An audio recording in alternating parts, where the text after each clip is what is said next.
Hello everyone, welcome back to the Angel Podcast. I would like to thank everyone na sumubaybay at nag-enjoy nung last episode with Apostle Enoch, and the comments and the feedbacks have been really heartfelt. Kaya for today's episode, we would like to continue yung mga guests na ini-invite natin sa ating episode. So, I hope that you will enjoy today's episode because we have another great guest na we can all learn from, and I pray na lahat tayo ay matuto from this episode. Okay, guys, I would like to introduce to you our special guest for today's episode. Very special guest. Walang iba kundi si Pastora Elada Rosana Bautista de Vera.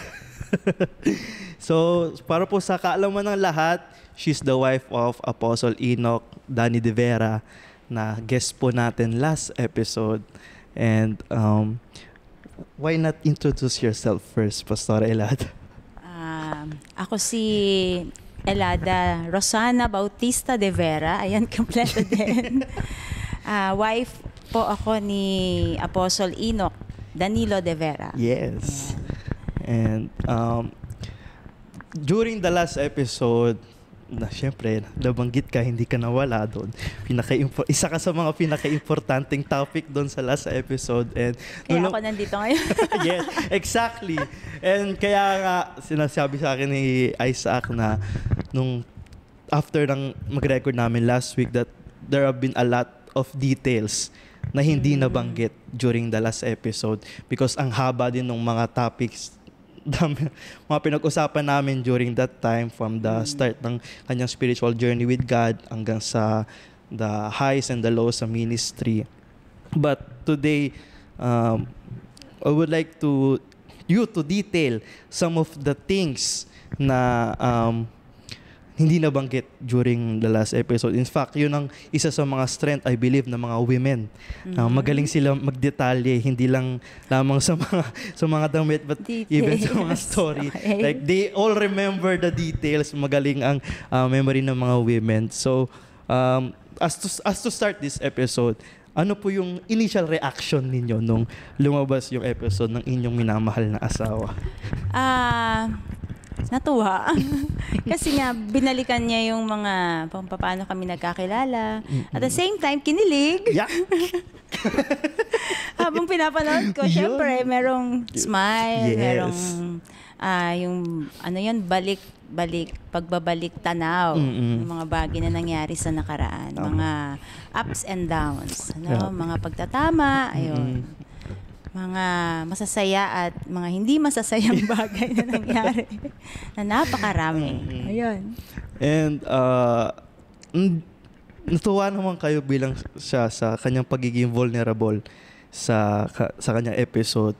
And isa din yun kasi sa naging reason po bakit ko siya in-invite. Yun nga, it's also to inspire the younger generations because as they serve Christ in the ministry, hindi talaga mawawala yung pagsubok. Yes. In fact, here sa atin hindi natin masyadong pinag-uusapan.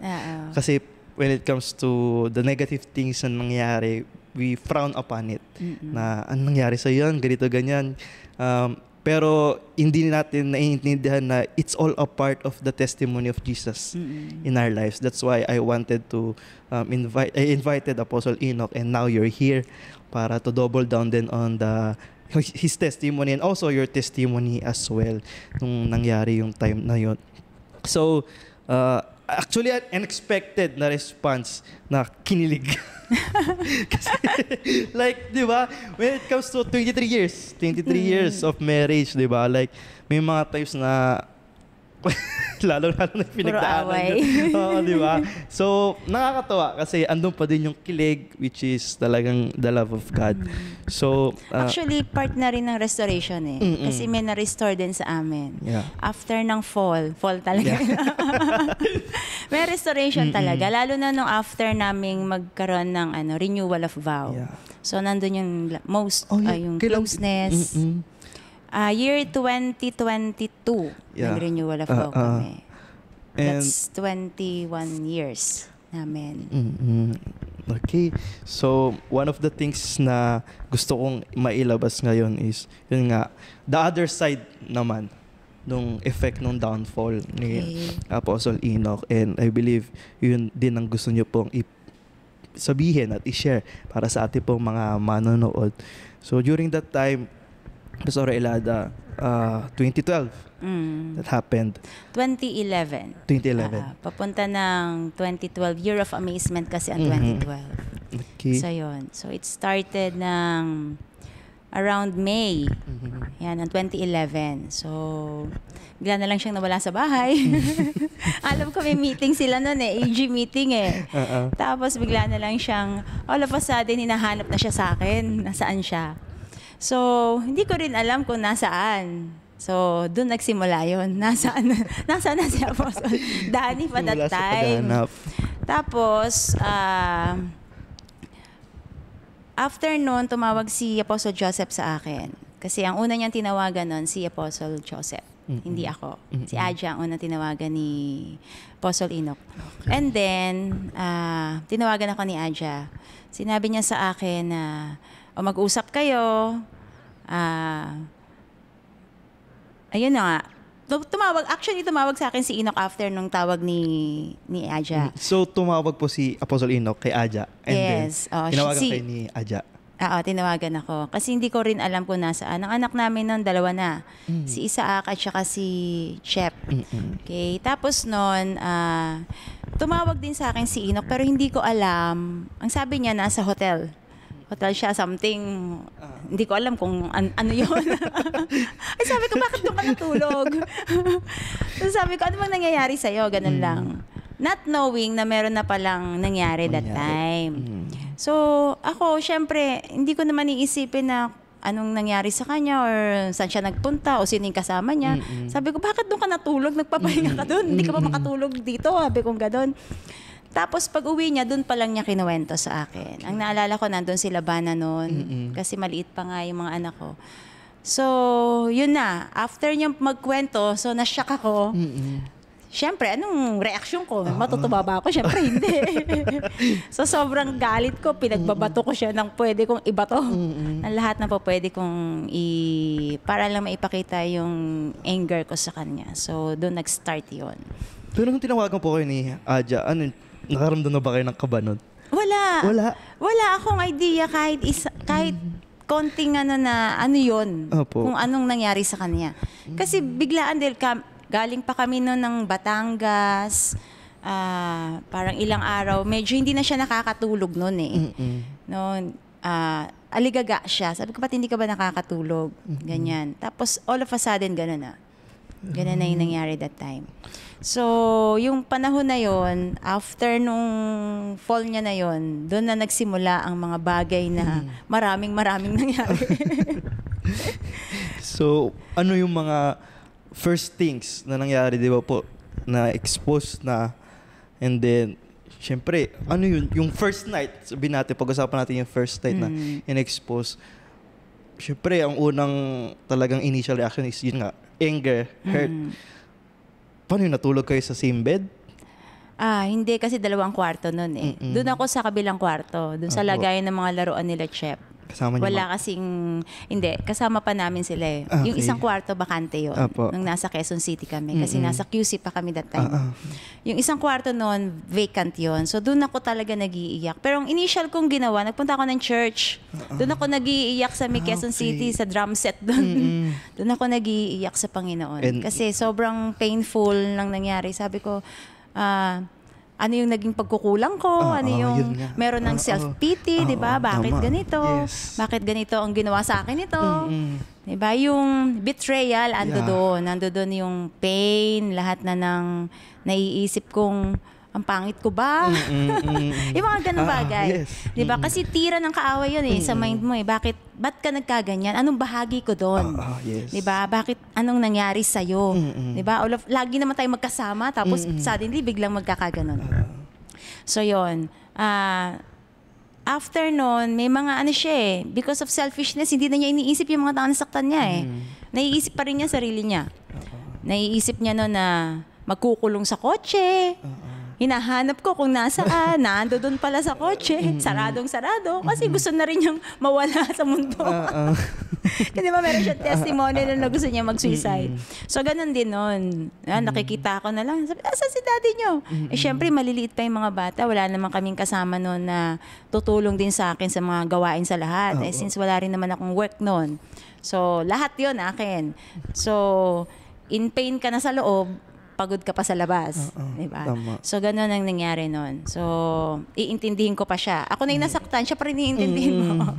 So, may mga ganun. So, yung process na yun na pinagdaanan namin ng hirap.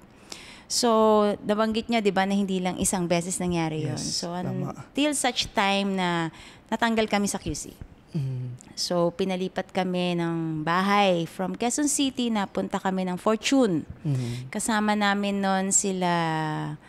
yung bayaw ni Inok at saka si kapatid niya, si Ate Elsie. Si Walter at si Elsie. So, kasama kami lumipat sa Fortune.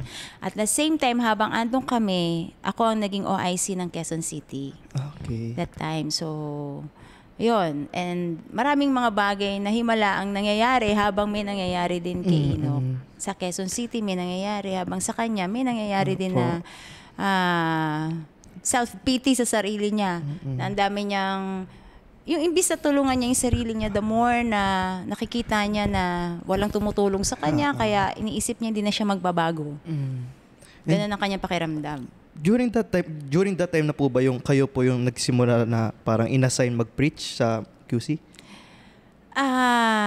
As officer in charge. Kasi ang plano nun ang ganda ng plano nun ni daddy mo eh. Ang plano niya nun, makarecover si Inok, at least ako pa yung nando doon, makakabalik siya dahil ako yung asawa. Yes, tama. So, ganon. Yun yung pinaka-plan. Opo. Since ang nangyari nun, ako yung humahawak ng Quezon City for almost how many months din eh. Kasi almost 1 taon din akong naghawak ng Quezon City bago ako nalipat ng ibang satellite. So, yung mga himala na, sabi ko nga, Lord, grabe yung naranasan ko sa asawa ko, pero grabe din yung grace ng Lord sa akin, yung mga himala ng Lord sa akin. Kasi that time, ang hinahawakan ko noon is, Kristong Hari na house church. Okay. Tapos, sa sobrang pain ko inside, nag-aasta ko sa Lord ng more din na himala ng Panginoon. Kaya it started dun sa Kristong Hari na hinahawakan ko sa house church. Na sabi ko, Lord, kailangan ko ng strength mo, kailangan ko ng lakas sa mga nangyayari sa asawa ko. So, I started sa Space Pets. So, Space Pets, 1 buwan kami nag-Space Pets sa Quezon City, sa Kristong Hari na house church. 1 month. Ang na-Space Pets namin, doon yung babaeng dinudugo sa Mark chapter 5. After nun, marami-rami rin kami nun eh. 1 month yan. Hanggang sa na-meditate talaga namin yung babaeng dinudugo. Di ba? Puro 12 yun. Di ba? 12 disciples, 12 years na dinudugo, 12 years old yung anak ni Jairus. Di ba? Yes. After nun, mag-anniversary tayo nun eh. Ng papunta na ng Year of Amazement 2012. No? A Year of Amazement pa. No? Pagdating ng turo ni Apostle Joseph, yun ang tinuro niya. The Mark chapter 5. Kaya kami sa house church, grabe yung kagalakan namin kasi na-meditate namin ito na 1 buwan. Yes. 1 buwang meditation ang nangyari sa amin. After nun, biglang nakatanggap, alam mo ba nangyari yun is December magto 12 o'clock. December 11 magto 12. Nung time na may tumawag kay si Colaraya at saka si Otniel ang coordinator namin doon. May tumawag sa kanila ng Super Ferry 12. Nagpapagawa ng 12 headboards and 12 beddings. Wow.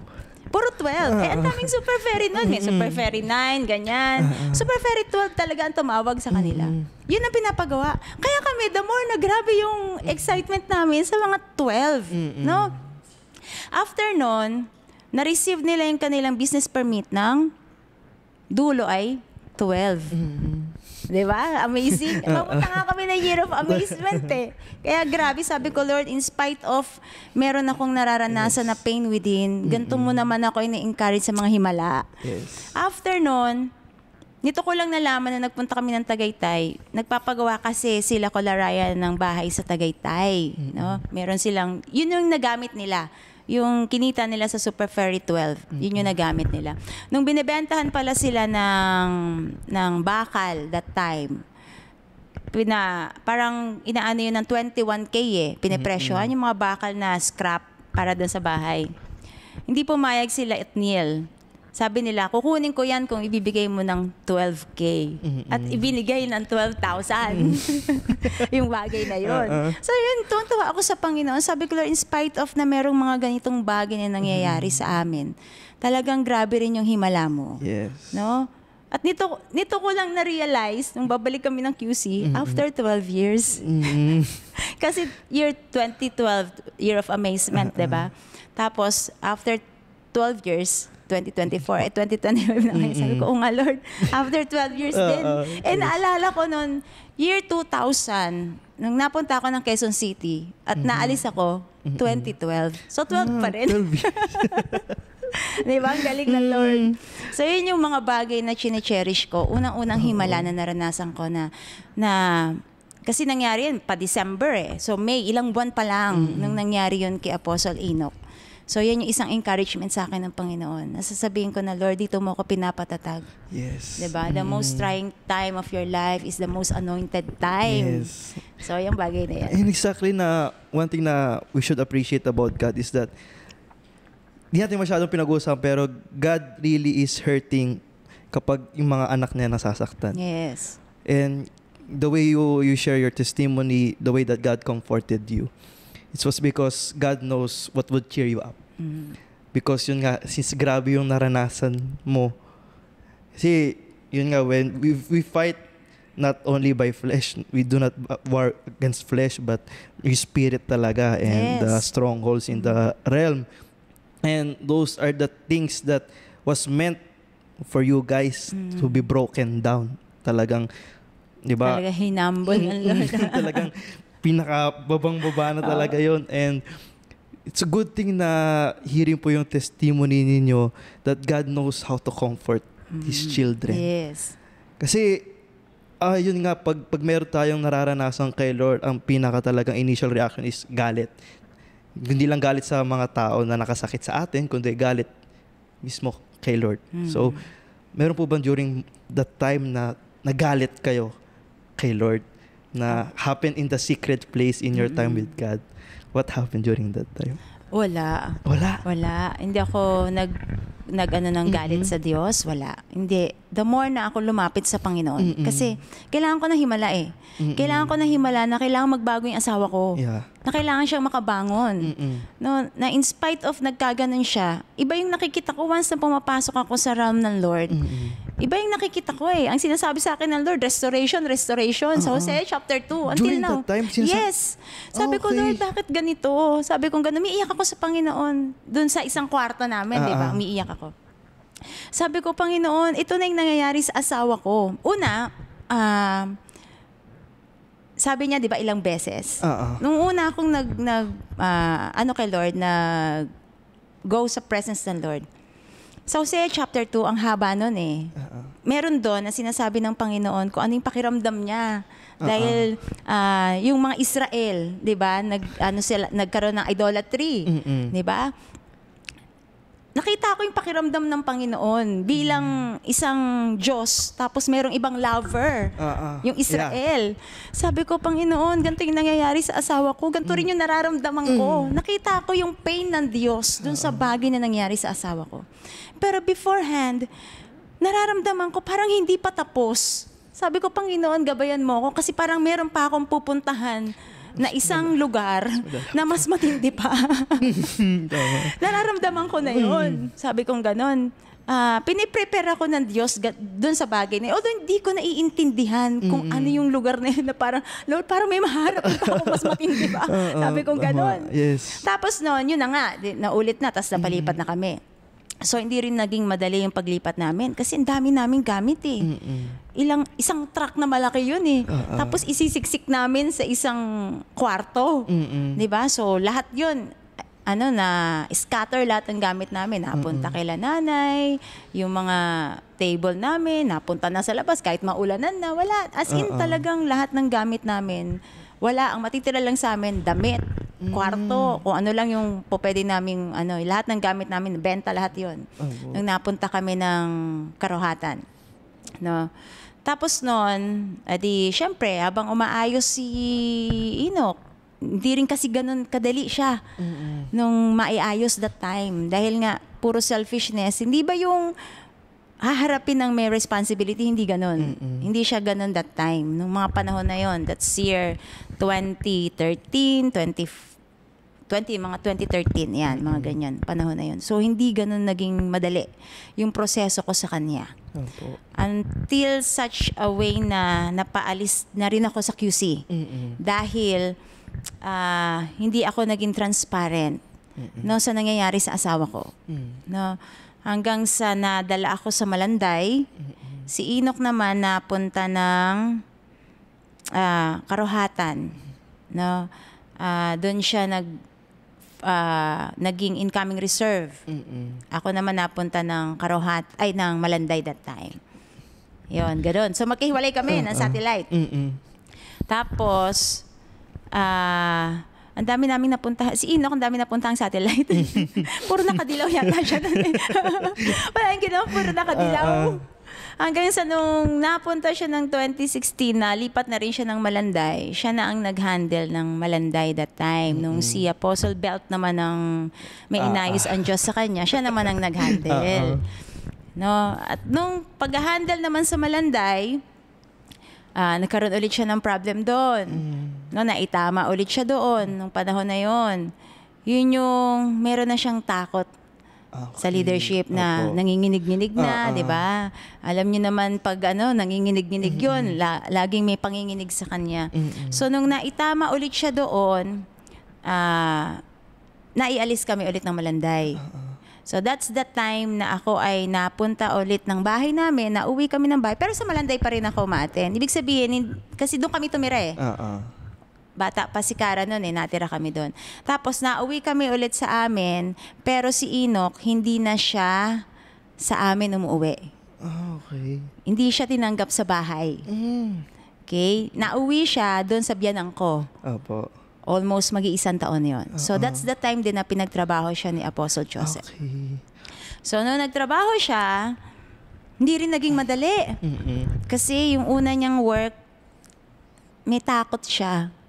Yung so much fear na ultimo yung pasahero niya, no? Pagkatapos niyang ihatid, dahil matapang nga yung pasahero niya, kinabukasan hindi na pumasok ng trabaho. Sa sobrang takot niya, kahit kanino na lang takot. Sa sobrang fear niya. So, yung encouragement mo na naman sa kanya, ganun. Sabi ko nga, Dad, kailan mo ba tatapusin yan sa buhay mo? Sabi ko ganun, paulit-ulit na. So, yun, syempre yung tiwala no? Kasi napunta ng Quezon City, ngayon Malanday. Okay na siya ng Karuhatan nung nag-handle ng Malanday. Nagka-problema na naman. So, hiwalay kami. So, doon siya kaya sabihan ko, ako dito sa bahay. So, wala rin akong work noon. So, ang mahirap that time, ako din noon, down na down that time, nung panahon na after namin sa Malanday. Although sa Malanday pa rin kami umatin. No. Tapos noon... anong reason po bakit doon na doon kayo? Nag-fall siya sa sin, pero hindi sa babae naman. No.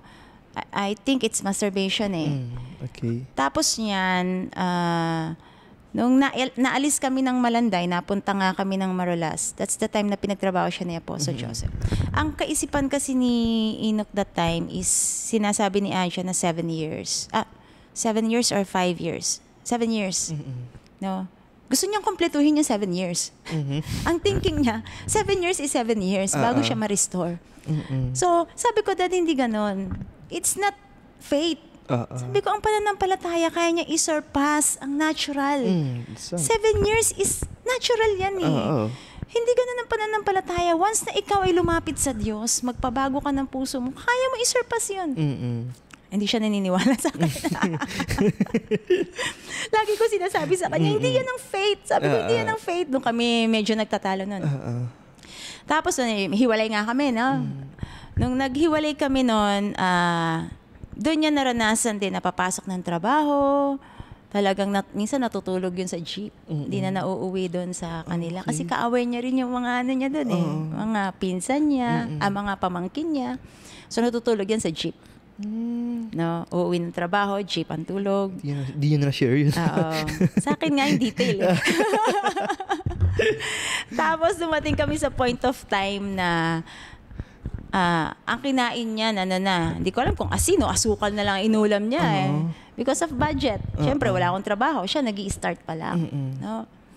Napapayagan siya magpunta sa bahay pero bawal siyang matulog doon. Ayaw ng mga kapatid ko. No? Dahil nga sa paulit-ulit na nangyari sa buhay niya. Masyado na kanya kaming nasasaktan. Pero kailangan pa rin niya magtrabaho. Siyempre, ako wala rin akong work noon. Tapos, dumating din sa time na kailangan naming mag-repack ng mga fish cracker para maibebenta niya doon sa trabaho niya. Gagawa ng suka, no, para maibenta lang niya. Kasi yung mga anak ko naglalakad na papunta ng school. No? Ang mga binibilang ko nun, tagbe 25. Para lang kaming maka-survive that time. Ganun talaga ang kasalanan eh. Once na ikaw ay merong kasalanan, talagang kahirapan nandiyan dyan. So ganun kami tinuruan ng Lord. No? Pero may himala kami doon. meron pa rin. Sabi ko, Lord, grabe ka talaga. Pag in spite of dumadaan kami sa ganyan. Kasi nung time na wala kaming maulam, alam ko noon, meron ng sakit si tatay noon eh. Na-stroke kasi siya eh. No? Kasabay nung pagpunta-punta niya doon. Merong manok. No, may manok na dumapo kasi may bakanting lote kami doon eh. So may manok. Eh, syempre sabi namin, Lord, wala kaming pang-ulam. Yung manok nangingitlog. Naiipon namin kada araw. Meron siyang itlog. Lord, wala po kaming pang-ulam. Ito yung itlog ng manok. Itatabi namin doon. Tapos doon, naka-1 linggo kami niyan. 1 week kami niyan na merong itlog. Supply. Sabi namin, Lord, wala na pong itlog. Wala na kaming supply. Ano nang gagawin? Yung manok na mismo, yung kinatay. Ako pa yung tumulong kumamano ng manok. Sabi ko, Dad, una si Isaac ayaw niya. Kasi nga, syempre mapiglas yun eh. Ayaw niya, edi ako na. Sabi ko, Dad, parang hindi ko yata kayang kainin yung mismong manok na inalagaan mo. Tapos kakainin mo. Siya rin ang kumain. Magaling magaling mag-adobo. Gusto namin yung adobo niya. Tuturin lang siya mag-adobo. Adi yun. Hanggang sa wala kaming choice, nakain din. Kasi hindi naman kagad nasisira ang ang adobo, di ba? Mga ilang araw namin yun. So, doon kami, yun yung isa sa himala na natuto kami sa bagay na yun. Tapos ang dami pang himala na nangyayari sa amin, no? Pag wala kaming budget. Alam ko na, nabuntis na ako nun kay Caroline eh. Sabi ko, Lord, wala po kaming budget. During a blaze, pray ako sa Panginoon. Sabi ko, Lord, kailangan namin ng budget. Ang mangyayari niyan, si Enoch tatayo lang doon sa niya. Di ba, driver siya nagda-drive siya sa Nissan. Meron pa isa na pinag-drive niya bukod sa Nissan. Pero that time, Nissan pa lang. Tatayo lang siya dyan. Ang araw na yun, may mag-aabot 1,000. May dadaan lang na isang noon. Biglang aabutan sila. 1,000. Tapos mag-chat yan sa akin. Sabi ko, Lord, thank you. Sabi ko, napakabuti mo talaga. Yung mga himala. Tapos meron pang pagkakataon na isang himala is yung wala rin kaming budget noon. For 5 days, meron siyang napupulot na pera. Wow. For 5 days. Una, 1,000. I think 1,500 or 1,000, mga ganyan. Sumunod na araw, 500. Yung 500, yun, nung nagda-drive siya, may nakaiwan ng pera. Hindi naman niya alam kung kanino niya itatanong. O, diba? 1,000 yun. Yung kinabukasan, 500. Nagda-drive siya ng motor papunta ng Grand Central. May umikot na hinangin na papel. Mabilis ang mata niyan sa mga kahit. May hinangin na, hinintuan niya. Wala namang ibang kumukuha. Pag gano'n niya, 500. Tapos third day, 100 naman.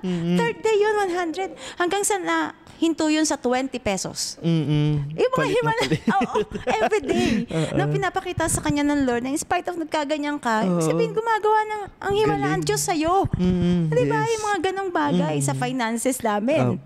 Oh, sa mga ganong bagay. Kasi naalala ko noon, kahit wala kaming budget noon, nagbabike, buntis ako kay Caroline, magbabike kami, papunta ng Malanday, buntis ako kay Cara, andun ako sa likod, nakatayo sa kanya.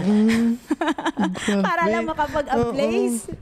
Para kami makapag-ablaze, makapunta kami Malanday Bibi to Malanday. Oh, ganun yung mga nangyari sa amin noon. Ayun. So, yung mga experience namin kay Lord. Yung mga panahon na talagang wala kami sa ministry. Okay, so, yun yung mangyari sa inyo together. And what I would like to do now is, gusto ko i-separate muna si Apostle Enoch. And gusto ko alamin po, paano nyo hinandle yung mga anak ninyo during time ng separation, time na yung supposedly na maging role model nila, eh hindi tumata yung role model. And you now have a dilemma na ano ba magiging focus ko? Should I focus on encouraging my husband na makabalik or explain everything? Kasi syempre, mga anak natin, di ba? Nakikita nila effect. I mean, ninyo. Wala akong anak. Ninyo. Yung mga anak ninyo na nakikita nila yung nangyayari and kahit na gusto po ninyong itago, di ba? Aalamin at aalamin nila because yun nga, may effect. So, how did you handle yung mga kids po ninyo during that time? Kasi like, practically, para na kayo naging single mom na. Yes, totoo. Parang pati siya anak ko. Dumating ako sa ganun. No? Na kailangan ko mag-stand. Na kailangan ko maging matatag na para sa mga bata. Kasi nakita ko din yung authority niya sa mga bata Dahil that time, hindi ko na siya mapagkatiwalaan ng budget Ang pinag-handle ko si Isaac. Ito, isa kanya ko ibibigay. Ito yung budget para sa ganito. Kasi working ako nun Na habang ako nagwo-work, syempre sila yung may iwan sa bahay. No? So I need to stand para sa kanila. So, ang hirap, kasi nga, working ako, tapos si Enoch nagkakaganon. Ang daming, lalo na, buti kung nakakausap ko siya ng maayos, na parang ganito, na may problema ka man, is kausapin mo, hindi. No, lagi kaming, war. Lagi kaming nasa war. Ultimo pagtulog ko noon, medyo hirap, kasi nga, biglang gigising. Ewan ko ba ng time na yun, mahimbing ako matulog Pero every time ako nagigising, kasi inuumpog na niya yung sarili niya sa pader. Inuumpog niya ganyan. Ako naman, magigising ako bigla. Ano ginagawa mo? Wala. Wala, inuumpog mo lang yung sarili mo sa pader, wala. Mga ganong bagay, yung mga ganong struggle niya. Pag siya'y nag-iisa. Kaya kailangan ko maging matatag para sa mga bata. Kasi nakita ko din yung authority niya talagang yung mga bata sa akin na rin lumalapit. Yung authority talaga nila, authority ng tatay nila dito sa mga anak niya, hindi na ganon. So, paano niyo sinasagot yung mga tanong ng mga anak po ninyo na, Mami, ano nangyayari kay Daddy? Bakit ganon? Actually, hindi naman sila nagtatanong hindi rin nagtatanong. Buti na lang. Hindi ko sila nakaringgan na nagtanong ng ganon. Si Chef maliit pa nun Si Isaac, kung 2012 yan, si Isaac, 2000. Ilang taong ka? 9. 9. Si Chef, -4. 5 or 6. So, maliliit pa. Nakikita lang nila, nagrarumble kami. Nag-aaway kami. Yung gitara na nahati na sa maraming pieces. Yung rumble namin na ganun. Pero hindi ko nakataan sila na nagtatanong sila. Iiyak lang si Chef. Nung bago-bago pa nang nasa Karuhatan kami. Nandun kami tumira, iiyak lang siya, pero hindi sila nagtatanong bakit nagkaganon si Daddy. Pero nung medyo malaki-laki na sila, nang nasa Malanday na, katulong ko na sila. Katulong ko na sila paano may angat ang daddy nila. Yun. So, medyo nakakatulong ko na si Isaac. Malaki na kasi siya nun Si Chef, ganun din.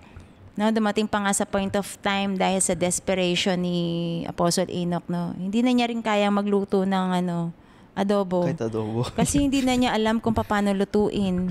Pati corned beef na lang na merong patatas. Hindi na niya alam paano lulutuin yon. Pupunta lang sa palengke sa sobrang depression niya. Hindi na niya alam. Alam mo yung sinasabi ngayon na para na siyang lalakad na lang siya ng taong grasa because of sobrang takot niya sa tao. Ganun yung experience niya. At kung titignan ko naman siya sa medical, Nawawala na siya sa sarili niya. Umantong siya sa ganong state. Na ultimo paliligo, kailangan ko pang piliting maligo. Grabe. Ganon siya. So, ganon yung depression na naranasan niya. No, syempre ako din affected kasi working din ako noon. So, ang hirap.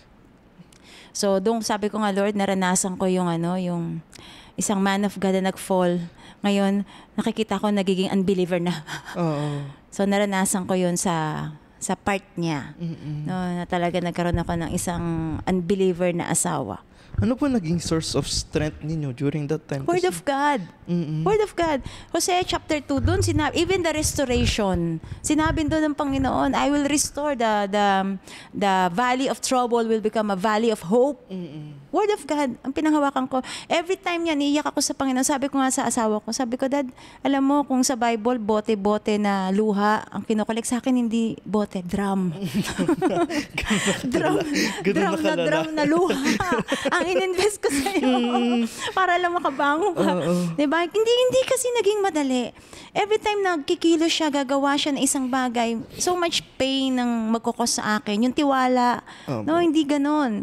Hindi ganon. Kaya nga, yung pagdating sa restoration hindi kami agad. Kaming family. Sabi ko nga, walang pastor na ganyan. Sinasabi ko sa kanya, sabi ko, Dad, mas gusto ko magtrabaho ka na lang.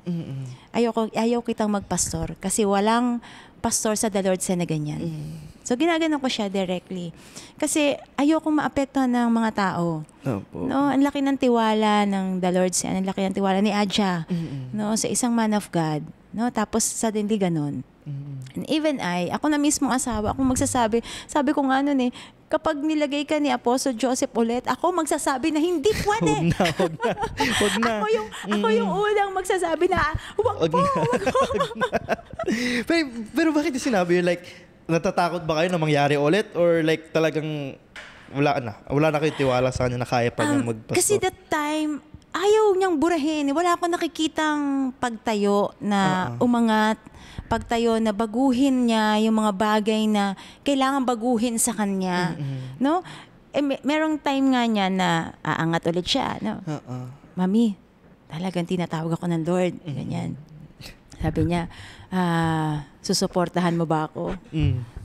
Isa lang sinagot ko sa kanya. Sabi ko, hindi naman kami nawala ikaw Tama. Exactly. Yun ang sinabi ko sa kanya. Tumpak.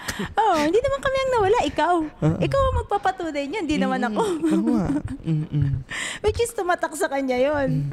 No? Sabi ko, ikaw magpapatunay niyan at ikaw rin ang bubura ng mga bagay na ginawa mo. Sabi ko nga sa kanya noon, kasi sa sobrang depression niya, hindi ko yan nakitang ngumiti sa loob ng isang taon. Lagi yang nasa isang sulok na kaganon. Hindi ngumingiti. Sabi ko, Dad, namimiss na kita yung ngumingiti ka. Sabi ko nga, bakit ganyan ka? Sabi ko pa sa kanyang ganon. Pag masaya yung iba, ikaw sobrang saya. Pag malungkot ang iba, ikaw sobrang lungkot. Wala ka ba yung gitna lang?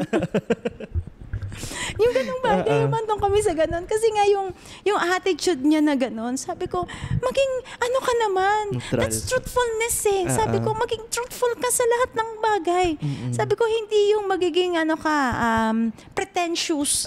Diba? Na magpe-pretend na, kaya nga minsan mas gusto ko, nandito siya sa church. Kasi pag nandito siya, parang wala siyang problema. Pero pag nasa bahay, ako yung namumroblema. So, ganun yung mga bagay na yun, no? Na dinaanan namin. And one thing din na gusto kong matuto din po ng mga viewers is, during that time na nakuha niyo yung words sa Hosea chapter 2, there's already a promise of restoration.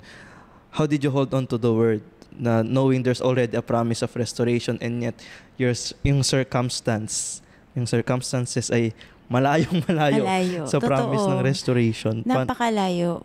No, every time pupunta ako in the presence of God, ito ang sinasabi ng Lord sa akin. Pero pag tumingin na naman ako sa natural, Lord, ang layo po. Hindi ko alam kung himala sa akin pag nangyari ito.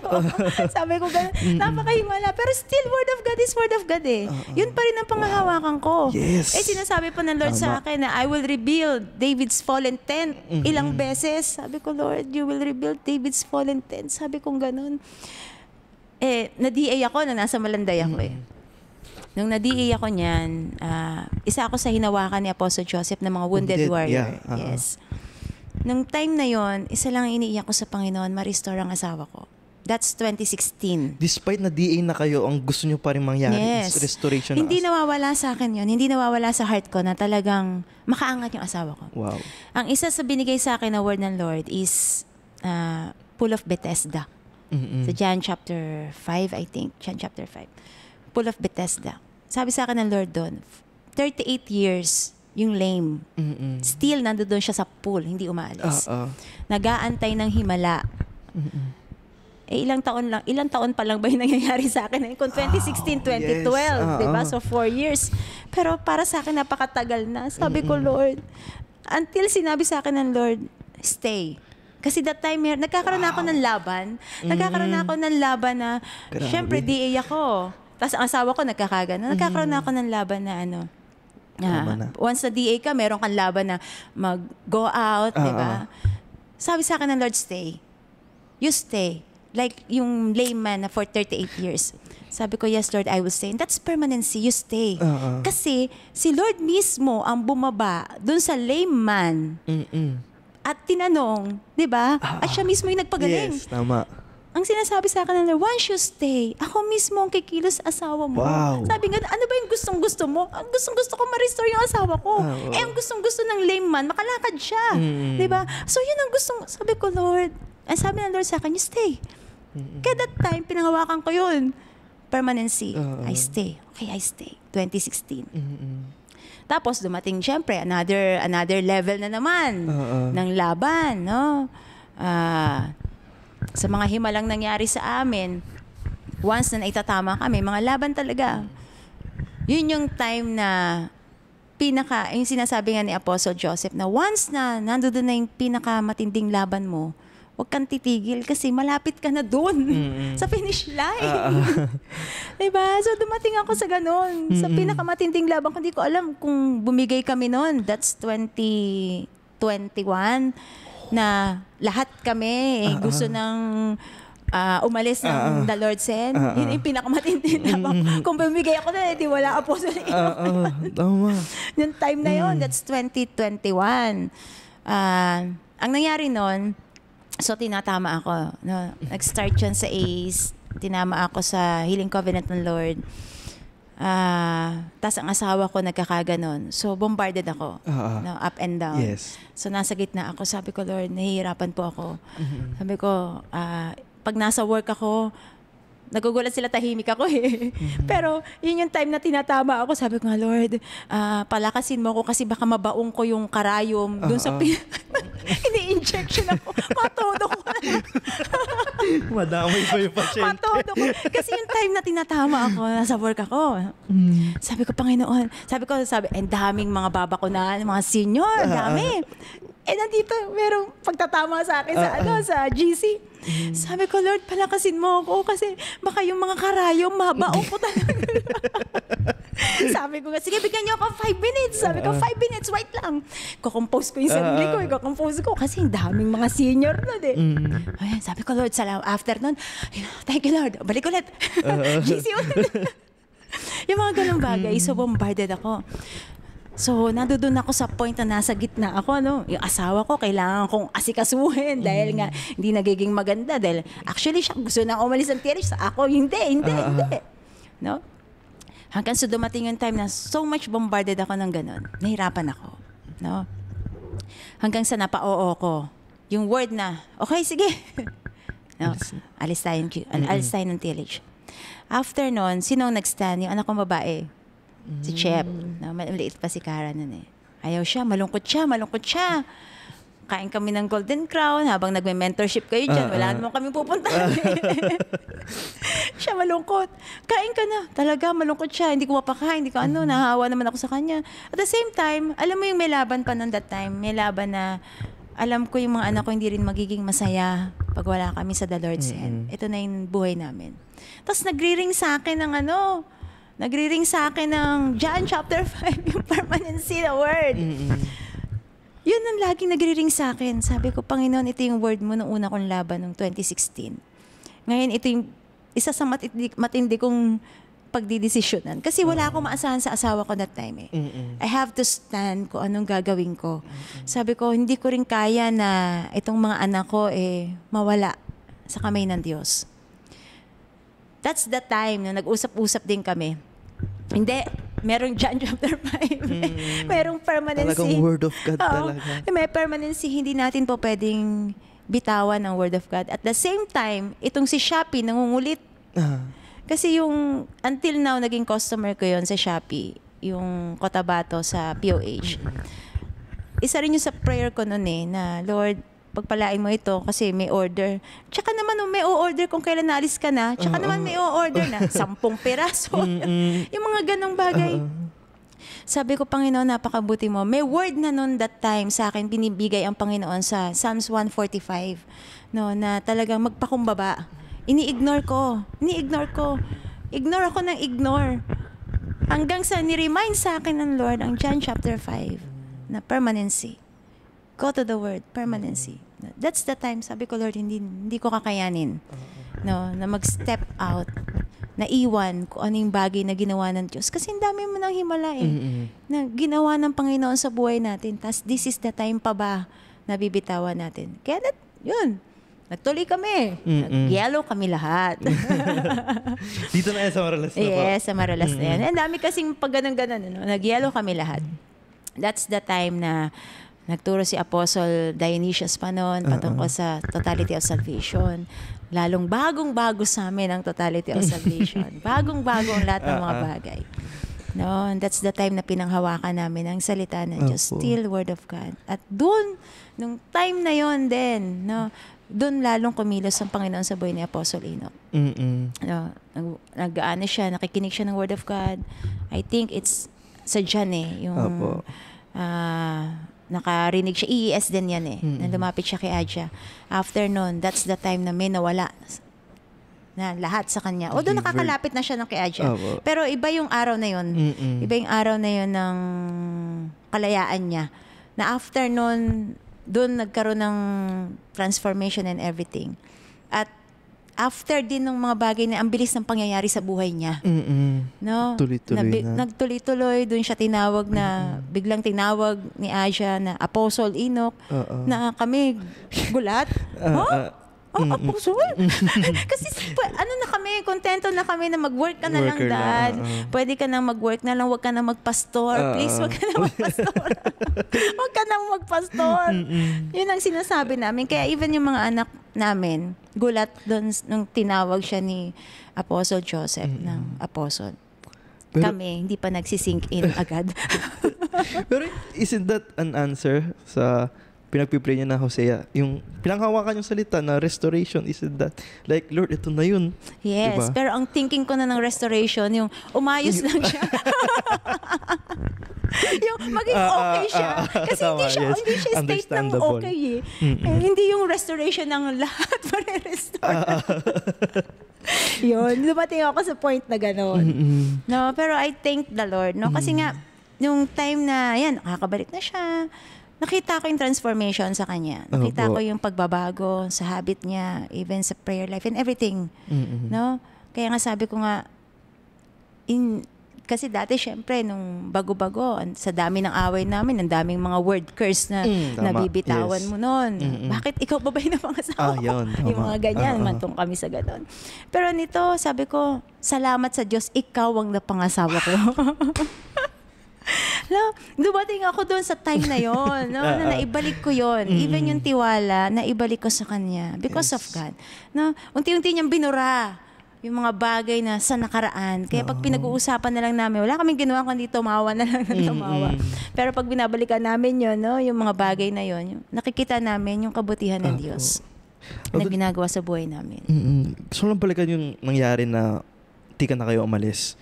Kasi one of the things that I have been praying for is the way we handle those people na umalis sa atin. It's not really when people struggle kung aalis ba sila or hindi. Does it mean that we should take it personally? Kasi may mga times na naisip mo yan, bakit mo yan naisip na umalis? Ibig sabihin talaga wala yung puso mo sa di nakatanim, ganito, ganyan. But in reality, kung talagang usapang problema, di naman talaga mawawala yun eh. But what's important is the final decision. Yes. Which is, kayo ng initial decision na umalis na, pero yung final decision is you stayed. And you should not hold that against sa mga tao na meron silang naging laban na umalis. Kasi the more that we push them away, di ba? The more na, okay, gusto na nila umalis, sige, alis na lang ako. Pero hindi natin alam na that was God dealing with them na internally, personally. Kasi di ba, meron tayo kasabihan na bago ka nagka-problema dito, problema ka na dito. Yes. Pero mali ang interpretasyon kasi natin eh. Like, sabihin natin, bago mo inisip na umalis sa church, inisip mo nang umalis sa Diyos. Di ba? Ganun yung nagiging natin, kaisipan natin. Pero ang reality nun, bago ka magkaroon ng effect dito, may si Lord may dinidil na sa'yo dito. And if nag-fall ka dito, madali sa'yo umalis. Yes. Pero it's sa mga lahat po ng mga umalis kung i-evaluate natin talaga, hindi naman talaga madali eh. Correct. Di ba? Hindi madali. It was never easy na hindi naman alis na ako, bahala na sila dyan. Hindi ganun kadali. Wala naman ganun talaga nangyayari.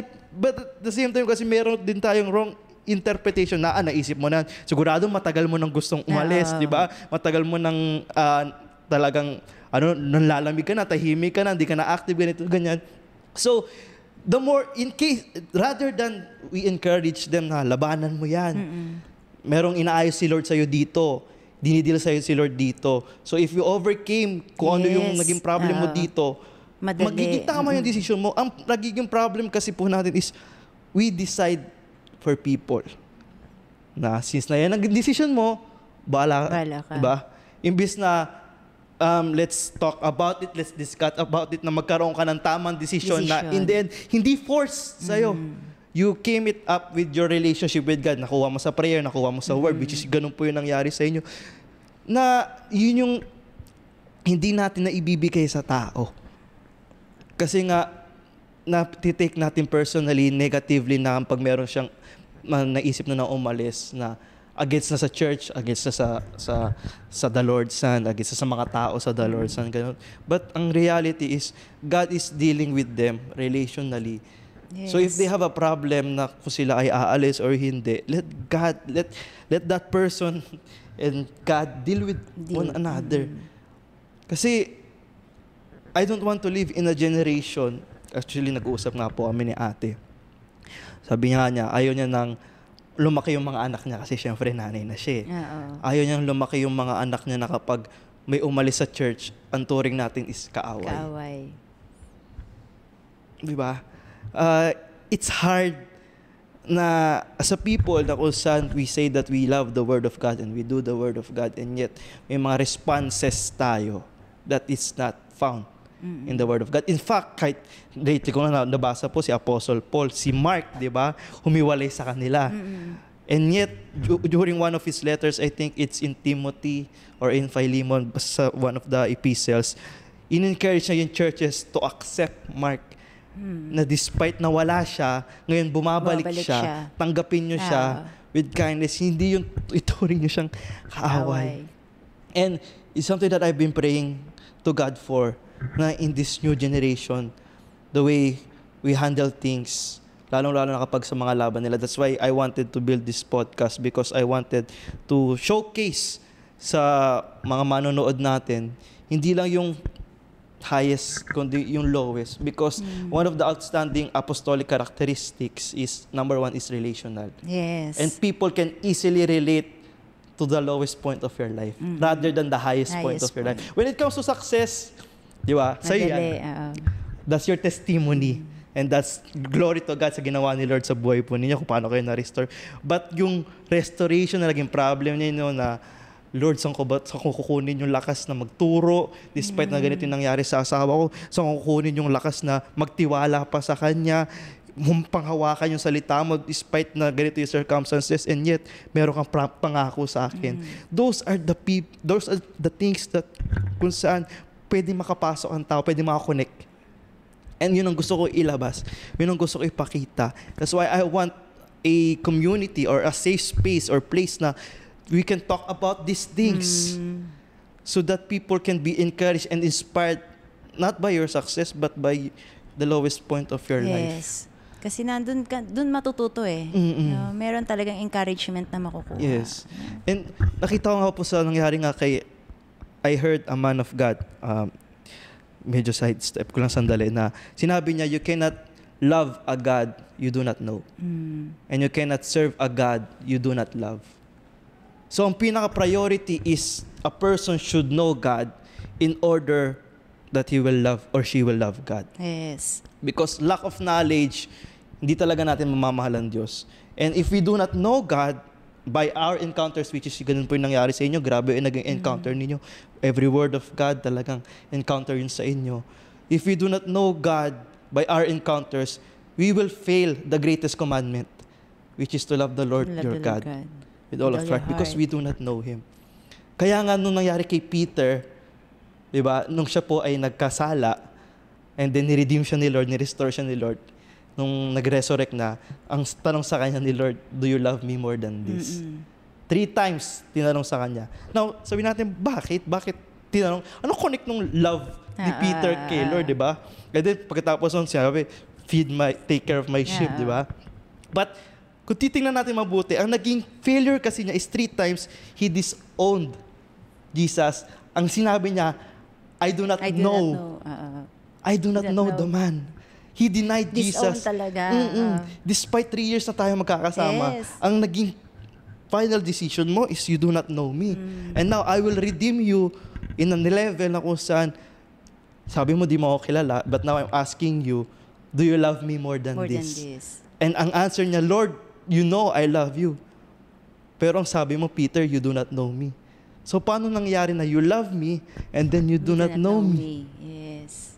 Pero nung ni-restore siya ni Lord, gusto kong makita mo na you know me, pero di ka dumating sa point na you love me. Kasi di mo ako pinaglaban. Yes. Na despite na meron na itong sitwasyon, meron nang nahihirap, tortured na ako, ganito, ganyan, you chose to deny me. In fact, sinabi na ni Jesus, di ba? You will deny me 3 times. May warning na siya eh. May warning na siya eh. Kung tignan natin, di ba, like, that's plain stupidity. Alam mo na kung anong nangyari. And then, ginawa mo pa din. Pero, nakakatuwa kay Lord, ang nasa puso talaga ni Lord ever since is restoration. Yes. Reconciliation. Never did Jesus abandon those who are weak in the faith. That's why, ganun din ang instruction ni Apostle Paul sa church. No, don't abandon those who are weak in the faith. May mga tao nag-struggle na wag kumain ng meat, wag nyo silang awayin. Yung pang level ng faith nila. Help them understand kung bakit hindi na ganun. Hindi na kailangan magstay sa tradition. And God is bringing us into a level na ang pinaka-heart talaga natin is restoration, reconciliation. Yun nga po yung dahilan kung bakit gusto ko mailabas yung story niyo, because it's a great testimony of restoration. It's a great testimony of reconciliation. At the time na kung saan hindi na dapat, naturally speaking, you could have left Yes. For the sake din ng mga for the sake din ng mga anak po ninyo. Dumating na ako doon sa point. Ang plano ko noon, kung aalis kami ng TLH, mag-abroad ako. Sasama ko yung mga bata, iiwan ko siya. Sinasabi ko kay Isaac noon, nagda-drive siya ng Choy. Nakiiwan ko na si daddy mo. Sabi ko, ayaw niya magbago. Iwan ko na siya. Suddenly, biglang sumemplang kami. Wala naman kaming kasalubong na sasakyan bakanting-bakante. Sabi ko, anong nangyari sa'yo? Bakit tayo sumemplang? Kasi nung sinabi mong hiwalayin mo na si daddy, na sumemplang talaga kami. Doon ko nakita yung effect sa kanila na once na hiwalayan ko yung tatay nila, ito pala, salita pa lang, hindi ko pa ginagawa. Yun na. Kasi yun na talaga yung plano ko noon. No, once na, nag-a-apply na ako noon eh. Alam po ba niya? Alam niya na hindi pa ako nagwo-work noon sa City Hall eh. Okay. No, nag-a-apply na ako pa Dubai. No, tinatawagan ko na yung mga pinsan ko sa Canada. Sa Dubai kayo pupunta? Oo, kasi mas mabilis sa Dubai noon eh. O kaya Malaysia kasi may pinsan ako doon, papasponsor ako pa Dubai. Basta all means gusto kong makaalis ng bansa. That time, nung panahon na yon. Nung sinabi ko yon sa anak ko. Yun yung time na yun. Kasi nasa dulo na ako. Dumudulo na ako sa kanya. Sabi ko nga, Dad, superlative ka talaga ako sa English eh. Meron. Ikaw super. Dulong-dulo na ako that time, no? In spite of, kasi wala nga akong, in spite of, ito yung word of God, talagang nagtatalo yun. May pagtatalo within. Na hiwalayan ko na tong asawa ko kasi ayaw naman magbago. Pero dumarating, once na nasa presence ako ng Lord, iiyak ko naman siya sa Panginoon. No? Ang isa rin sa hawakan ko doon, mix pag nakikita ko siya na hindi umo-okay, grabe rin yung pain within. Gusto ko na mamahinga. For 12 years. Gusto ko munang magpahinga. Sabi kong gano'n sa kanya. Kasi nga, pero pag nasa presence ako ng Lord, iiyak ko naman siya. Worship naman ako eh. Doon pa ako sa harapan, Lord. Roller coaster talaga. Gusto ko pa, Lord, kilusan mo ako kasi yung principle na you are one. Mag-asawa pa rin kayo eh. Isa pa rin kayo sa harapan ng Lord. Kaya yung sinasabi ko sa Panginoon, bilang mag-asawa, gagamitin ko yung covenant ng marriage na kapag lumapit ako sa iyo, Lord, pag kinulusan mo ako, kikilos ka din sa Kanya kasi we are one. Yun ang ginagamit ko. Sabi ko, para lang lalong magkaroon ng ang asawa ko, encounter sa Diyos. No, every time din na pag may encounter ako sa Panginoon, lilay hands ko yan. Lilay hands ko kasi mga panahon na ayaw umaten, ginagawang reason ng work. Yeah, lilay hands ko, Lord, baguhin mo yung puso nito. At umani naman ako. Umani ako. Sa mga bagay na yun, no? Hindi naging madali, pero ang sarap din na lalo ko mapalapit sa Diyos sa mga panahon na yun. Yes. We can see throughout your life the sovereignty of God talaga. Yun nga, sabi ko nga po, when it comes to natural speaking, pwede mo na siyang iwan. Hayaan mo na siya, baka sakaling tumino siya pag wala talaga kayo, di ba? Pipiliin niya na mag-ayos na talaga. But still God has the final say. Yes. And one of the things na gusto ko pong i-pertain sa mga kabataan natin when it comes to love, when it comes to relationship, because this is the true meaning of love. At the time na kung saan you could have chose yourself in yung mga anak po ninyo. Basta yun nga, sabi nyo na pag napipray kayo, lumalabas pa rin siya sa prayer ninyo, which is yun yung laman ng heart ninyo. And kasi, kung titignan natin ang relationship ngayon ng mga kabataan, di ba? Kabataan. It's easy for them to abandon one another. Kasi nga, yun din ang nakikita nila sa mundo. Yes.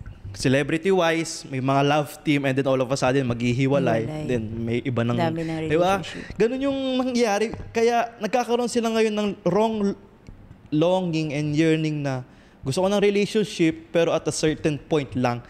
Kapag narating namin tong point na ito and then gulo lahat, ibig sabihin nun, that's the sign na you should exit na. That's the sign na you should give up, not hanap over ulit na iba. And take note, Pastor Pini, si Enoch, first boyfriend ko.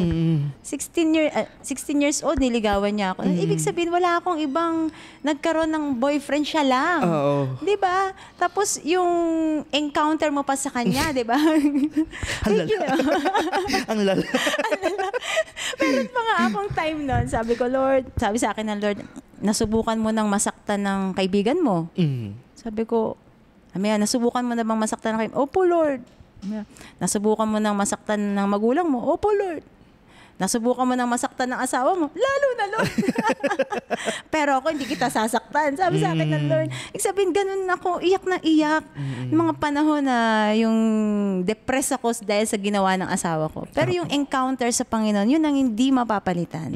No? Sa panahon ng nahihirapan ka, pero yung panahon naman na lalo kang broken sa Panginoon, yun din ang pinakamasarap na nangyayari. Sabi ko nga sa kanya, alam mo, ang dami kong natutunan sa'yo. Sobrang dami. Nang wala ka. Mapa-ministry, mapa-encounter kay Lord. Dami kong natutunan talaga sa'yo. And yun nga yung kaganda na as a woman of God, ang naging foundation nyo po is talagang the love of God.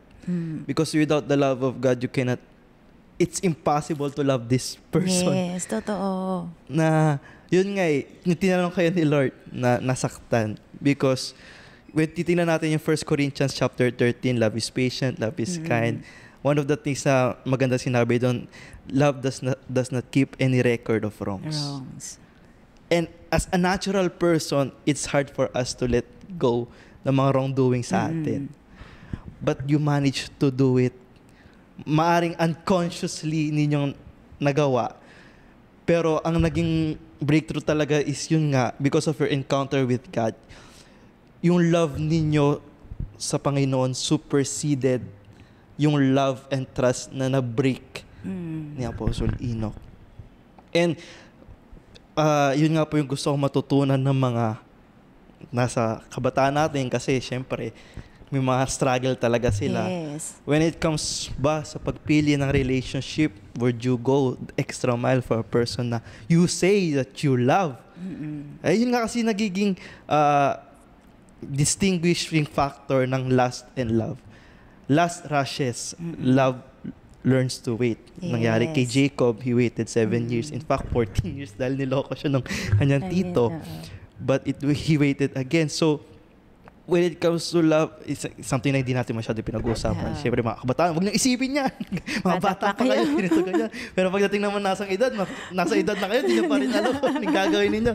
Pero, isa po sa gustong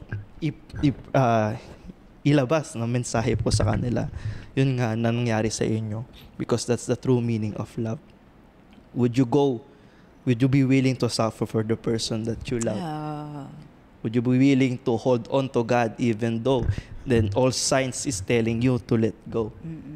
Because ako po, nasa tamang edad na ako, and I don't want to live in a generation that at the first sign of trouble, at the first sign of crisis, your initial response is to bail. Your initial response is to give up. Give up ka agad. Diba? Alis na. Tama na to. Isa nga po sa natutunan ko sa inyo, hinahanap ko din sa testimony ng mga nagsasabi na kalooban sila ni Lord, is ano yung love ni Lord na ngayon na i-extend ninyo sa asawa ninyo, na-extend ninyo sa God friend ninyo. If you say that kung kayo ang kalooban ni Lord, what type, or sabihin natin, ano na ang naging sitwasyon nyo in life that would reflect the love of God? Because when looking upon the love of God, isa nga sa kinikilig ako kay Lord na He has been so patient with me despite na ang dami kong mga nagiging errors, dami kong nagiging mali. Talagang, I could say, mahal ako ni Lord. I could say talaga na kung saan He died for me, na He waited for me na maayos, He waited for me. Kasi ito, the love of God is not meant for us to be comfortable and just be appreciative ng pag-ibig ng Diyos. Ang isa sa pinaka-power talaga ng love of God is it will transform you. Kailangan talaga mabago ka. Yes.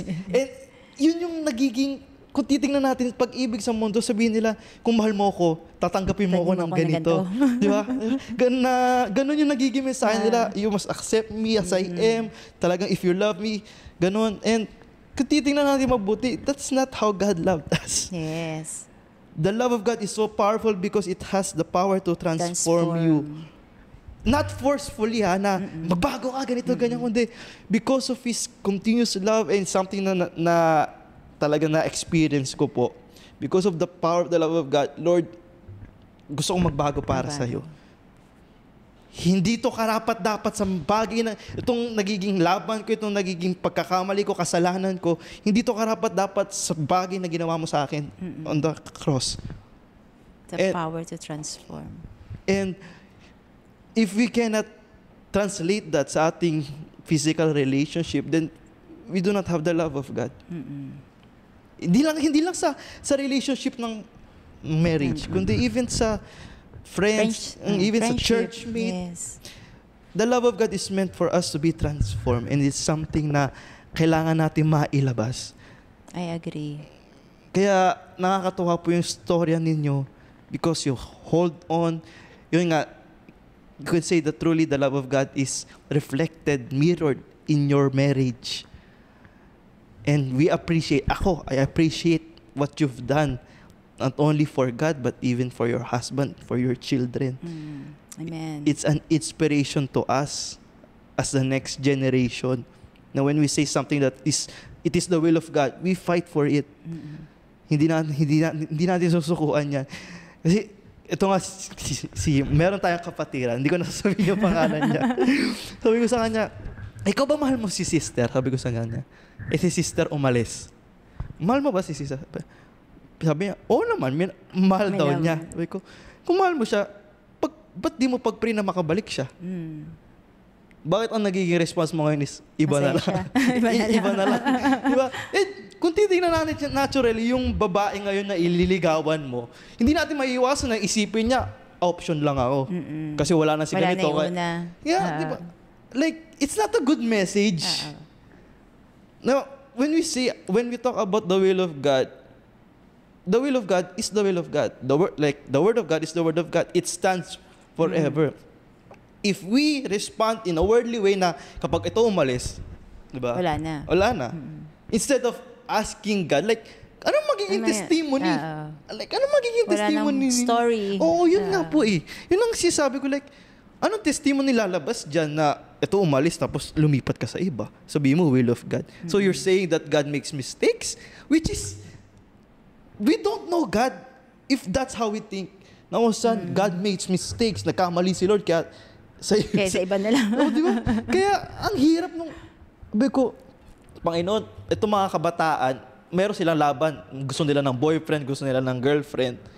Pero the way naman na we handle things, is it your way? Is it, di ba? Kaya, pinagpipray ko din yung kay Lord. Kasi, yun nga, ang pinaka-foundation talaga ng relationship, I believe, is the testimony of Jesus. Kung paano si Lord kumilos.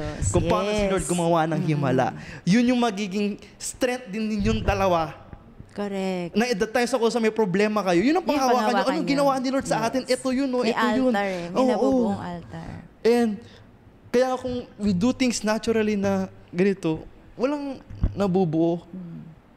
Kaya, sasabi ko, na istorya ninyo, and I pray na naiintindihan din ng ating mga viewers, that when God brings two people together, sabi nga sa book of Mark, when God brings two people together, let no man tear apart. Separate. And it's the word of God. They are inseparable, unshakable. Hindi sinabing walang magiging problema, but even at the time sa may problema, hindi magbe-break, hindi magfo-fall. And that's the testimony of God. That's why I wanted you also to come here, because yung side nyo naman, yung side mo naman na, kasi ikaw yung lumaban. Siya, iba yung dealing ni Lord. iba yung dealing ni Lord sa kanya. And hindi lang, kasi huwag na tayo lumayo, pabayaan na natin yung mga ibang kabataan sa mga anak po ninyo, di ba? Like, anong magiging inspirasyon sa kanila? May takot din sila ngayon na baka yung nangyari sa kanila, mangyari din sa amin. Pero now that you have been restored, God has reconciled you together and stronger than ever before. Imbis sa isipin nila, baka mangyari din yun sa amin. Kundi, yun nga nangyari sa kanila, kinaya nila. Na-overcome nila. Anong reason namin? Kaya, it brings out a great message of inspiration of hope. Hindi na sa kanila, sa mga anak ko. Yes. Na despite meron kami pinagdaanan na ganito, kung paano kumilos si Lord, it's all God. Yes. It's not us, kasi kung tayo lang, wala na talaga. Ayaw ko na. Hindi ka kayanin. Di ba? Hindi aabutin ng ilang taon. Hindi ka kayanin.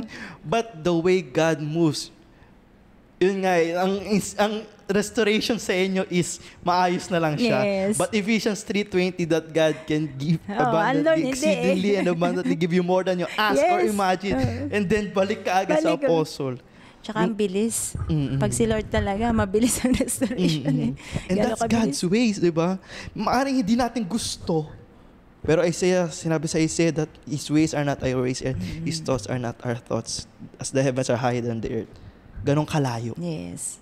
But in the end, it's for the glory of God. Amen. That's the message. That's why I invited you, not only to talk about the other side of the struggle, but when it comes to godly relationship, and when it comes to the will of God, it's something that only a strong person, a strong woman, a woman of God.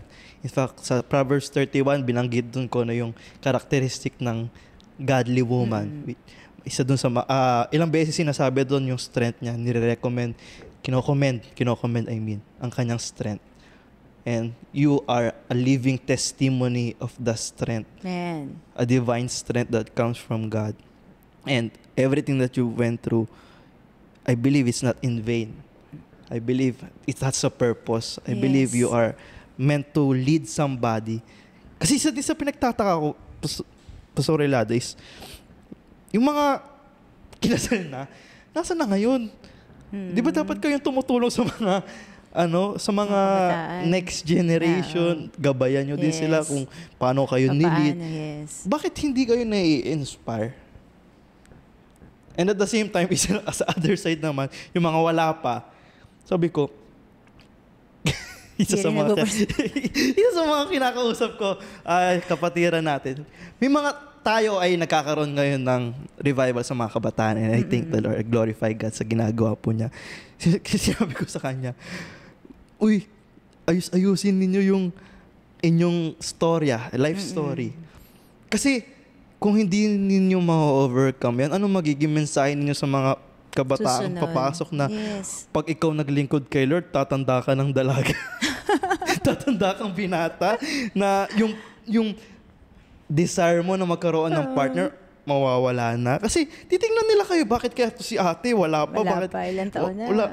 Bakit wala pang nanliligaw, wala pang... So, imbis na sila, ma-inspire sila. Kasi when it comes to... Isa sa naiintindihan ko, Satan hates marriage. The reason why he tempted Eve, because he hates marriage. Because marriage is more than just relationship. Marriage is more than just love. Marriage is a ministry. Okay.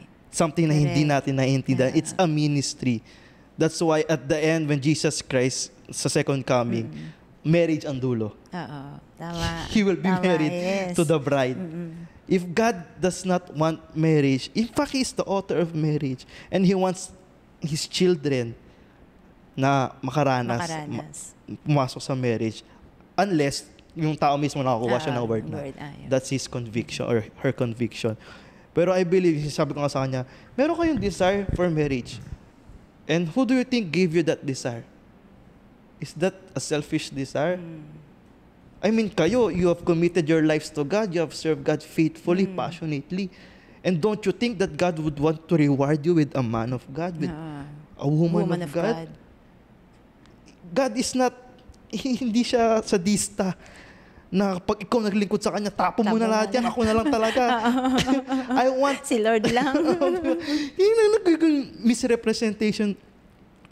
But in reality, God wants us to have an outlet where we could express kung ano naranasan natin pag-ibig sa Panginoon, we could reflect it to one another. Sa mga kabataan, wala pa nasa edad, reflect it with the people around you, with your family, with your friends, with church people. Reflect it. And then kapag nasang tama edad ka na, bibigay si Lord ng partner.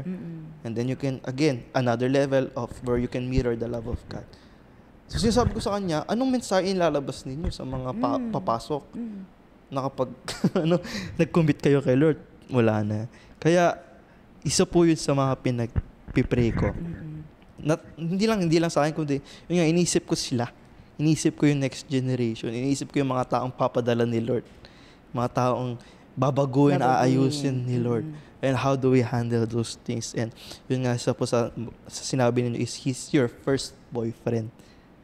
He was your first. Wala kayong prior experience. You can see how, yun nga, ang ganda kasi pag talagang si Lord ang nagsulat ng love story, how everything was orchestrated, how everything was put together. Kaya, ayun, nakakakilig talaga. Ayun, sabi niyo kanina na, yun ang initial reaction niyo sa episode ng Apostle Ino. Kasi nung binalikan ninyo sa simula, andun si Lord. Sa problema, andun si Lord. Sa reconciliation, andun si Lord. And now, andun pa rin si Lord. Never nawala. Until restoration. Yes. Until restoration. Tsaka tignan mo, sa restoration, ang thinking ko, ito lang eh. Pero ang Lord, hindi eh. Yung sinasabi mo kanina, di ba? Iba yung thinking ng man sa thinking ng Diyos. No? Kasi ako, binabound ko na yung sarili ko na restoration, pero ito lang. Wala na dun sa ano. Kasi yung pag dun pa, ayoko na. Pero hindi, si Lord talaga mag-restore everything, even yung tiwala, no, lahat. Talaga, ang Diyos lang ang kayang gumawa niyan. Kaya, the testimony of Jesus, our lives, isa nga sa na-appreciate ko nung aklam natin when we talk about providence. When we talk about providence, nung ko nakita, Lord talagang from beginning to the end, alam mo na kung anong mangyayari. You have already written down. Hindi lang kung ano mangyari sa mundo, kundi kung ano mangyari sa buhay ng bawat isa. Ganun katalino si Lord. Nakaano na, the blueprint. Yeah. The blueprint. Kaya nga ang glory actually, meron sinasabi na meron pang mas matindi sa blueprint, the white print. White print? Yes. What's a white print? Blueprint, mas mataas. Pag tinanong ko yung, ano ko yung sa isang engineer, engineer or architect, na meron pa daw sa blueprint, the white print, na hindi siya blueprint talaga, white print. And yun nga po, sabi ko na everything is, the glory of God is to conceal a matter. The glory of kings, us, is to search out the matter. Yes. We need to search out what God has already written down. Oo.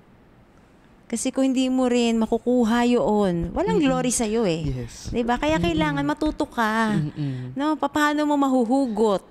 No? Yung kinonceal na yun ng Lord. Yes. Diba? Paano? Ganun din sa paano mo mapapalabas kung sino talaga yung para sa'yo. No? Lalo na sa mga kabataan. No? Ikaw nagde-desire, no, na gusto mo merong makapartner, may binibigay ang Lord sa'yo na partner. Paano mo rin mahuhugot? No, kung sino talaga. Yes. Kasi magkaiba yan. Mahirap yung, ito gusto ko. Pero hindi naman pala yun. Kasi itetest at itetest yan. Matetest at matetest. Yun yung sinasabi mo kanina na hanggang dito lang ba yung story nyo? Diba? Paano pag nagkaroon na ng another story na gusto ng Diyos mapagtagumpayan nyo, umaayaw ka na kaagad. What if kung ako umayaw ka agad? Diba? What if kung ako kaagad yung first round, second round, wala na, umalis na ako. Ayoko na. Knockout na. Diba? Hindi. Kailangan mong lumaban. No? Kailangan mong mag-fight. Ang Diyos ko, hindi sumusuko. Yes. Diba? Isang beses lang niya binigay ang buhay niya. Pero pagdating sa problema, hindi siya susuko. Dapat ako din ganun. Hindi kita susukuan. Kaya nga pag nakikita ko si Apostol Enoch, alam mo, trophy kita. Nasabi ko sa kanya, trophy kita. Kasi ang dami kong dinaanan sa'yo. No, ang daming daan na dinaanan ko. Kaya trophy kita. Every time na nakikita ko siya, nakikita ko yung, hindi na yung hindi na yung pangit na nangyari, kundi yung magandang nangyari sa akin na ginawa ng Diyos. Na napagtagumpayan ko. Wala na ako dun sa pangit na na yun na overcome na pero yung magandang bagay na ginawa ng Diyos, yun ang nananatili. No, na every time naalala ko to, merong ginawa ang Diyos dito, may ginawa ang Diyos dito, yun yung nananatili. Na lalo kong isi-celebrate. Diba? Yung nangyari po sa inyo, you did not just witness or experience the beauty of the story na ginawa ni Lord, but you met the author. Yes. Which is much more sabihin natin treasurable sa inyo, because yun nga, hindi nawala yung desire nyo na i-support pa din siya. Sabi nyo nga po kanina, nasa yun naman yun, hindi naman kami nawala, ikaw ang nawala. Pero despite that, while God was dealing with him, God was already dealing with your faith, and He was already preparing you for a future, for a point of restoration na hindi pa nangyayari, but you are already prepared. He tested your faith. Kaya nangyari kay Job. God already saw him as a righteous person. Pinagmalaki nga niya kay Satan. And there was no one like this man. Yes. And yet when God allowed Satan, because Satan can do nothing by himself. God has the final say. Kung papayagan niya, yun ang mangyayari. Pero nung kinuha ni Satan lahat, Nag-struggle si Job. In fact, isa sa na-discover ko, kaya natanong ko din kanina kung nagalit ba ako kay Lord or questions, mga ganon. Kasi isa sa ERV, meron sinabi doon si Job na, are you amused at my pain? Tinanong niya ang Diyos, natutuwa ka ba na ganito yung nangyari sa akin? Bakit ganito? Ganyan. Yun sabi ko, Lord, righteous man. Ganun tapos ganun ka, ano yung conversation nila. Pero at the same time, in the end, si Lord, nirestore siya. Much more than he imagined. And I believe, kung tayo si Job, like, yung nangyari din sa kanya in the past, tatawanan na lang din niya, like, ang drama ko naman nung pag ganito ako kay Lord. Ito naman yung matatanggap ko. Kasi nga, when we trust God, tsaka yung experience Once na may experience ka sa Panginoon, hindi mo aanuhin na magalit ka sa Kanya, kundi lalo kang maglong. Na lalo akong makaranas, Lord. Kasi ganito na yung nangyayari sa akin Ayoko nang mangyari pa na lalo pang lumayo ako sa'yo. No? Yung experience mo na sa mga himala ng Panginoon, sa pagkilos niya, naalala ko noon, Apostle Finney, no? Nung time na nasa Tagaytay kami, nag-camp tayo ng Tagaytay.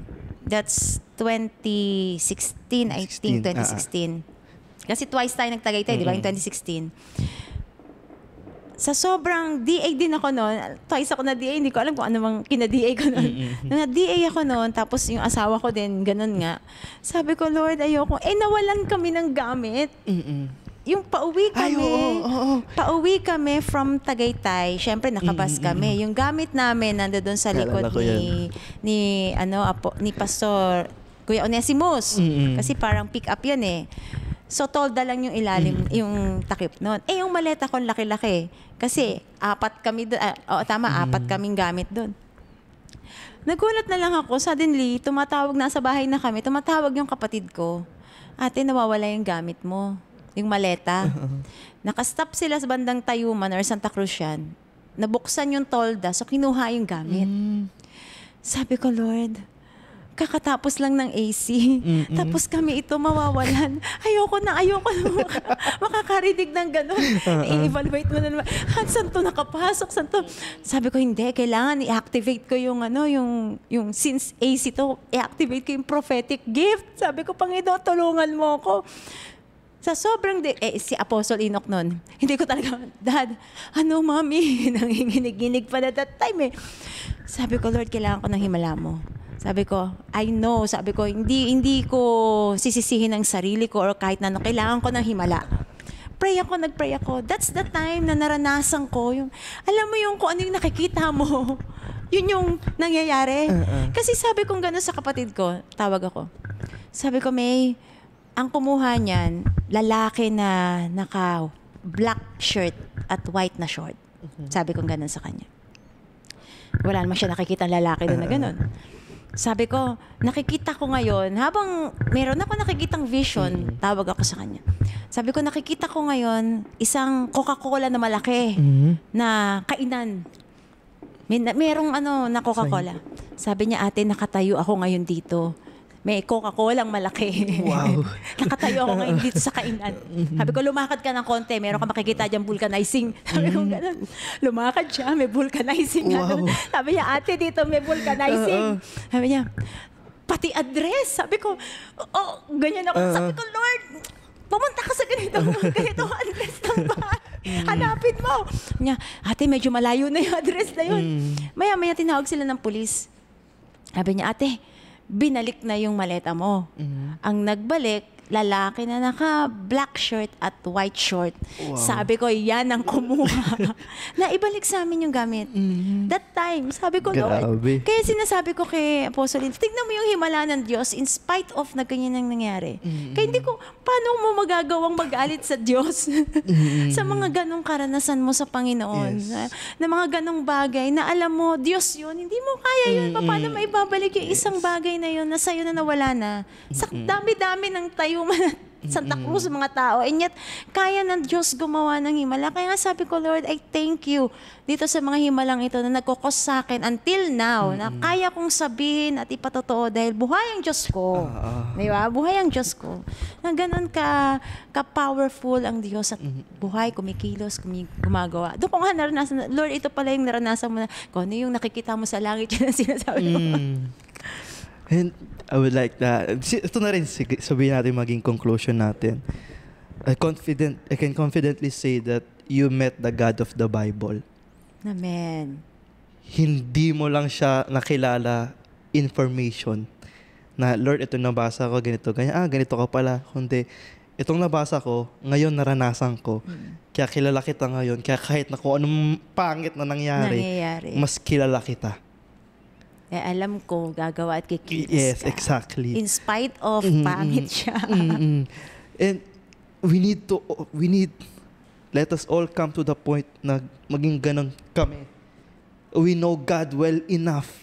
Despite yung nakikita namin, hindi ganyan ang Diyos ko. Yes. Paglalaban mo, hindi ganyan ang Diyos ko. Meron akong sakit, meron akong problema, meron akong financial problem. Sabi sa Bible that God will provide. Yes. I know my God. Laging meron. Laging meron. Pangit man ang nangyayari, hindi yan yung makikita mo. Yes. Diba? Kasi ang Diyos mo, kayang kumilos eh. Kayang gumawa ng himala sa sitwasyon mo. And isa sa prayer point natin po sa fasting is that we pray that the next generation will know God. Yes. And that's what I want for us to learn, guys. That we should all come to the knowledge of God. Na we should know God well enough. We should meet the God of the Bible by our encounters. Kaya we must desire, isa sa maging prayer natin is, Lord, I want to know you. Reveal yourself to me. Yes. Reveal yourself to us.